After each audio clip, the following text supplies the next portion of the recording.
Di Ponpes sponsor? Al Zaitun Ya, kenapa? diduga disponsorin partai politik. Terus kenapa? Komentarnya gimana Pak?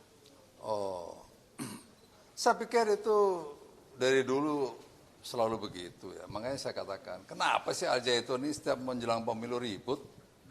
Itu ya boleh atau tidak ya. Saya pikir Al Zaitun bagian dari apa itu entitas yang berada di NKRI ya bisa aja siapapun bisa mendekati, ya kan begitu. Untuk kepentingan politik, tapi harapan saya kan jangan pesantren dipolitisasi, itu ya nggak boleh.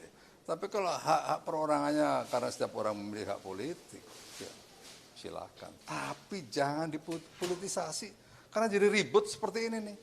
Al Zaitun itu setiap mau menjelang pemilu selalu ribut melulu aja. Apa sih ini begitu loh. Ya. Pak, kata Pak mantan pendiri Al Zaitun, Imam Supriyanto bilang Pak Muldoko ini membackingi polisi, Polda, Polres, hingga Mabes, Pak.